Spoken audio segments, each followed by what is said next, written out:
दोस्तों, अक्सर आपने देखा होगा कि सोशल मीडिया या ज्यादातर यूट्यूब चैनल्स स्टॉक मार्केट को एक ऐसा खजाना या टूल बनाकर पेश करते हैं जिसमें जाकर या उसका यूज करके लाखों करोड़ों रुपए जल्दी से जल्दी बना सकते हैं, जबकि हकीकत इससे कोसों दूर है। वे कभी नहीं चाहते कि आपको पता लगे कि स्टॉक मार्केट की एक डार्क साइड भी है। यहाँ पर जितने ज्यादा लोग पैसा कमा नहीं रहे हैं जितना कि लोग गवा रहे हैं। और इसके पीछे का रीजन क्या है? स्टॉक मार्केट के बारे में किसी भी प्रकार की कोई समझ नहीं होना या फिर अपनी आधी अधूरी नॉलेज को ही सबसे ऊपर मान लेना। इसीलिए तो आपने देखा होगा कि स्टॉक मार्केट में जितने भी न्यू कमर्स या बिगिनर्स आते हैं वे सभी ट्रेडिंग से अपने करियर की शुरुआत करते हैं, क्योंकि उनके मन में यही चल रहा होता है कि डेली के डेली ट्रेडिंग करेंगे और महीने 2 महीने में दुनिया भर का पैसा छाप कर रख देंगे। जबकि उनके साथ इसका उल्टा हो जाता है, क्योंकि स्टॉक मार्केट का नेचर ही है कि वो पैसा कमाकर लॉन्ग टर्म में ही देता है। इसलिए सभी जाने माने इन्वेस्टर लॉन्ग टर्म इन्वेस्टमेंट की सलाह देते हैं। फलस्वरूप स्टॉक मार्केट के बारे में यह कहावत खूब मशहूर है कि वो शॉर्ट टर्म इन्वेस्टर से पैसा निकालकर लॉन्ग टर्म इन्वेस्टर्स को देता है। अब लॉन्ग टर्म इन्वेस्टमेंट का जो सबसे बेहतर तरीका है वो है SIP। लेकिन ये तो आपको भी पता है कि SIP की भी अपनी कुछ लिमिटेशंस है, जिनकी वजह से एक लिमिटेड रिटर्न ही दे पाती है। लेकिन दोस्तों, क्या आपको पता है कि इसके भी कुछ सीक्रेट ट्रिक्स है जिसका यूज कुछ जाने माने इन्वेस्टर्स को ही पता है और वे इसका इस्तेमाल करके एक्स्ट्रा रिटर्न्स कमा रहे हैं। आइए जानते हैं उन ट्रिक्स के बारे में। दोस्तों, सोनू, मोनू और चिंटू 3 लंगोटिया यार होते हैं। तीनों ही बचपन में हमेशा साथ रहे हैं। स्कूल हो या फिर कॉलेज, तीनों की तिकड़ी एक साथ ही दिखाई देती थी।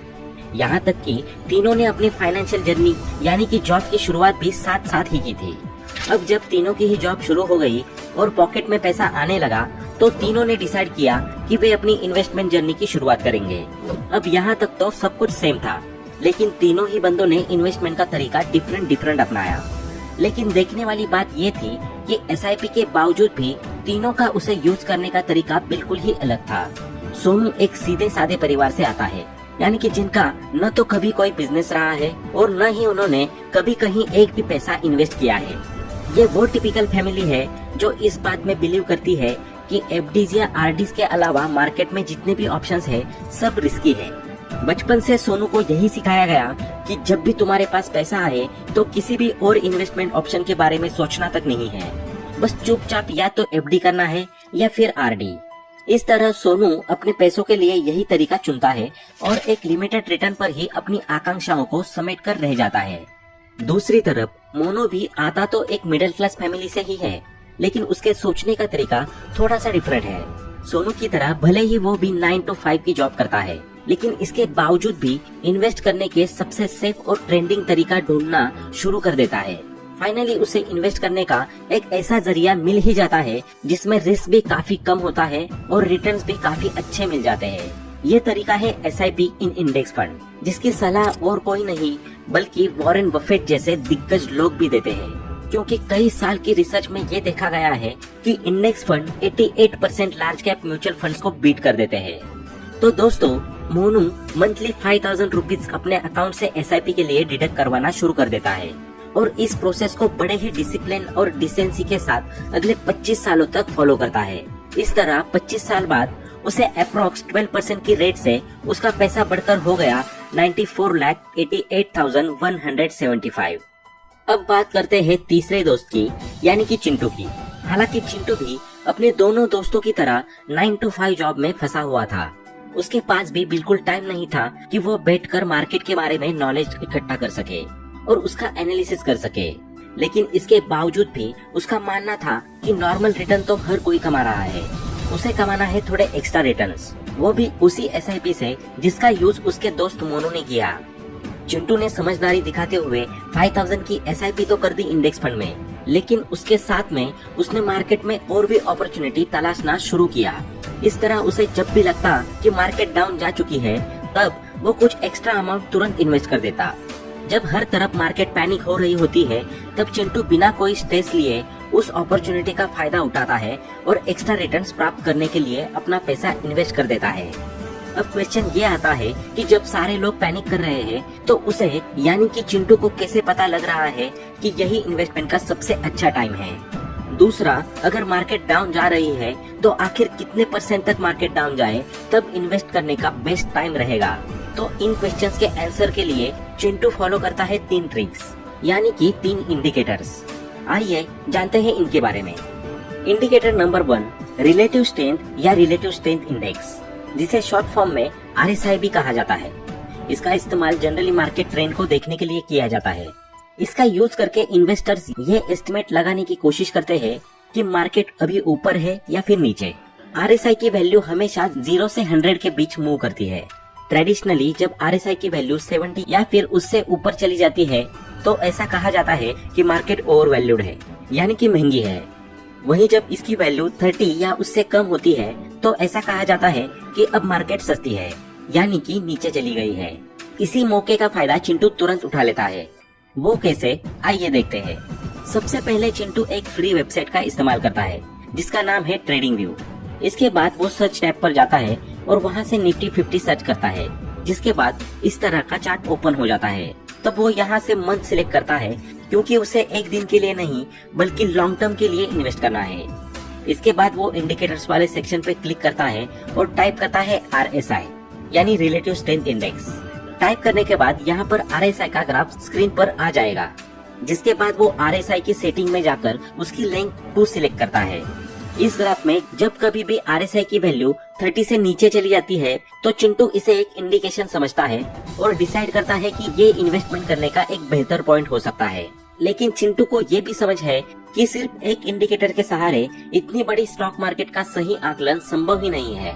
इसलिए वो इस्तेमाल करता है ट्रिक या इंडिकेटर नंबर 2, जिसे खुद दुनिया के जाने माने इन्वेस्टर वॉरेन बफेट ने तैयार किया है। इसलिए इस इंडिकेटर का नाम वॉरेन बफेट इंडिकेटर रखा गया है। ये एक सिंपल सा फॉर्मूला है। सिंपली मार्केट कैप को GDP से डिवाइड कर दो और आपको बफेट इंडिकेटर की वैल्यू मिल जाएगी। अब आप इस वेबसाइट को देखिए, जिसका नाम है gurufocus.com। इसमें आपको पता चल जाएगा कि बफेट इंडिकेटर की वैल्यू कितनी हो तो मार्केट सस्ती होती है या कितनी हो तो महंगी होती है। तो वॉरेन बफेट के अकॉर्डिंग बफेट इंडिकेटर की वैल्यू 64% से कम हो तो मार्केट अंडर वैल्यूड होती है, और अगर 119% से ज्यादा हो तो हाईली ओवर वैल्यूड होती है। साथ ही इसमें नीचे बताया हुआ है कि करंट सिनेरियो के हिसाब से मार्केट कैसी है। जैसे मान लो इस टाइम अगर वॉरेन बफेट इंडिकेटर की वैल्यू 101.67% है तो समझ जाओ कि इस समय मार्केट थोड़ी सी ओवर वैल्यूड है। यहाँ पर भी चिंटू को संतुष्टि नहीं होती कि इन्वेस्ट करने के लिए ये टाइम बेस्ट है या नहीं। इसलिए वो थर्ड और सबसे लास्ट मेथड का इस्तेमाल करता है, जिसका नाम है PE ratio. Normally PE ratio market के सेंटिमेंटल्स और मूड को दर्शाता है। जब PE रेशो की वैल्यू ज्यादा होती है तो इसका मतलब होता है कि इन्वेस्टर्स मार्केट से बहुत खुश हैं और एक्चुअल में जो मार्केट की वैल्यू होनी थी उससे भी ज्यादा प्राइस इन्वेस्टर्स मार्केट को दे रहे हैं। इसी तरह जब PE रेशो की वैल्यू कम होती है तो ये इस बात को दर्शाता है कि इन्वेस्टर्स के सेंटिमेंट्स मार्केट को लेकर थोड़े डगमगाए हुए हैं। उन्हें डर है कि अगर इस समय में मार्केट में इन्वेस्ट किया तो कहीं कुछ गड़बड़ न हो जाए। लेकिन दूसरी तरफ चिंटू जैसे स्मार्ट इन्वेस्टर को ये पता होता है कि यही सबसे सही टाइम है अपने इन्वेस्टमेंट को मार्केट का हिस्सा बनाने का और साथ ही और सभी लोगों से ज्यादा रिटर्न प्राप्त करने का। इसलिए चिंटू बिना इस मौके को गवाए तुरंत अपना पैसा इन्वेस्ट करने का मन बना लेता है। लेकिन इसके पहले चिंटू एक और काम करता है और वो है निफ्टी की PE वैल्यू चेक करना, जिसके लिए वो primeinvestor.in वेबसाइट का उपयोग करता है। इस वेबसाइट के अनुसार अगर निफ्टी की PE वैल्यू 14.6 से 21.8 के बीच में कहीं पे है तो मार्केट सस्ती होती है, यानी ये इंडिकेट करता है कि एक्स्ट्रा पैसे लगाए जा सकते हैं। लेकिन अगर PE की वैल्यू 28.3 से 36.4 के बीच है तो समझ लीजिए कि मार्केट महंगी हो चुकी है। इस समय एक्स्ट्रा इन्वेस्टमेंट नहीं करना चाहिए और इस टाइम SIP नॉर्मल ढंग से चलेगी। तो दोस्तों, ये तो हम सभी जानते हैं कि लॉन्ग टर्म में SIP से हमेशा पॉजिटिव रिटर्न्स ही मिलते हैं। लेकिन ये सब एक्स्ट्रा पैसे लगाना या मार्केट को वैल्यू करना ऐसा इसलिए करेंगे ताकि हम SIP से भी कुछ बढ़कर कर सके और एक्स्ट्रा 2-3% का रिटर्न ले सके और ज्यादा से ज्यादा बेनिफिट हो।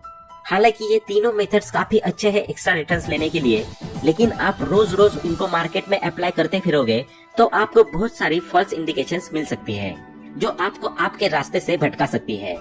ये बात याद रखना बहुत जरूरी है कि आप एक लॉन्ग टर्म इन्वेस्टर हैं, न कि ट्रेडर। अगर आप इनका एनालिसिस डेली करने लगेंगे तो आप जल्द ही लॉन्ग टर्म से एक शॉर्ट टर्म ट्रेडर में तब्दील हो जाएंगे। इसलिए वाइजली इनका इस्तेमाल करिएगा। और बार बार मार्केट को देखने से या पोर्टफोलियो को हर समय चेक करते रहने से भी बचिएगा, क्योंकि चिंटू भी इन सभी बातों का ख्याल हर बार रखता है। इसलिए तो वो अपने दोस्तों जैसे सोनू मोनू से हटकर 15-16% तक का रिटर्न कमा लेता है। अगर इसी तरह आप भी चाहते हैं कि अदर लोगों से थोड़ा सा एक्स्ट्रा 2-3% का रिटर्न लिया जाए, तो आप इस मेथड का इस्तेमाल कर सकते हैं और आने वाले समय में एक अच्छा सा रिटर्न प्राप्त करके फाइनेंशियली इंडिपेंडेंट भी हो जाएंगे। इस तरह आप अपनी लाइफ खुलकर जी सकते हैं बिना फ्यूचर की चिंता किए। तो दोस्तों, अगर आपने अभी तक अपनी SIP शुरू नहीं की तो अभी ही कर लीजिए। आपको फ्री में डीमैट अकाउंट ओपन करने की लिंक डिस्क्रिप्शन बॉक्स और फर्स्ट कमेंट में मिल जाएगी। तो आज के लिए बस इतना ही। आशा करता हूँ कि आपको इस वीडियो से काफी कुछ सीखने को मिला होगा। अगर आपको ये वीडियो पसंद आई हो तो वीडियो को लाइक करें, अपने दोस्तों के साथ शेयर करें और ऐसे ही वैल्यूएबल वीडियोस को देखने के लिए चैनल को सब्सक्राइब करना ना भूलें। Thanks for watching.